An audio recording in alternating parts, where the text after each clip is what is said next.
Zhang Wu vit dans l'ouest de Beijing. Il est atteint d'une forme chronique de leucémie et il doit prendre des capsules de nilotinib, un type de médicament qui coûte plus de 36 000 yuan la boîte, soit plus de 5 000 $.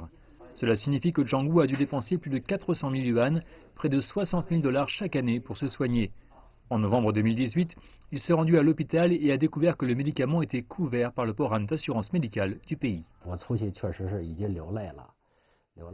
J'ai pleuré ce jour-là. J'ai appelé ma femme. Elle était très heureuse aussi. Nous ne pouvions pas nous le permettre avant, même avec tout l'argent que ma femme et moi avons gagné chaque année. Depuis lors, le coût des médicaments de Zhang a été réduit à moins de 20 000 yuan, soit moins de 3 000 $ par an. Quelque chose de similaire est arrivé à M. Tien.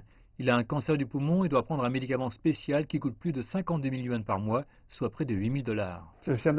Maintenant, je paie 1000 à 700 yuan par mois pour le médicament. Je n'ai plus le fardeau économique. Je peux aller chez le médecin et coopérer avec lui. Je n'abandonnerai pas. Depuis 2015, le gouvernement négocie les prix avec les compagnies pharmaceutiques, puis ajoute certains médicaments au programme d'assurance médicale de base du pays. Ils concernent plus de 1,3 milliard de Chinois. Les nouveaux médicaments sont principalement ceux des formes graves de cancer, ainsi que les maladies rares et chroniques. Et pour ceux qui ont besoin de médicaments à long terme, il existe maintenant des moyens plus faciles d'obtenir des médicaments au lieu d'aller à l'hôpital. Comme beaucoup d'autres dans la tranche d'âge des plus de 60 ans, Zhang Yutuen a de l'hypertension artérielle. Elle allait à l'hôpital 2 fois par mois pour prendre les médicaments dont elle avait besoin, même quand la pandémie de Covid-19 battait son plein. En mars, elle a essayé une plateforme de services médicaux en ligne avec l'aide de sa fille. Elle a reçu une ordonnance du médecin, payé en ligne et reçu les médicaments par la poste.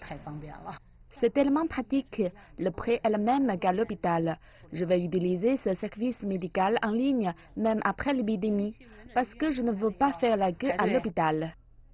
Plus de 80% des personnes en Chine sont maintenant dans un rayon de 15 minutes d'un établissement médical. Et le nombre de médecins praticiens et de médecins assistants a augmenté d'1 tiers par rapport à 2014.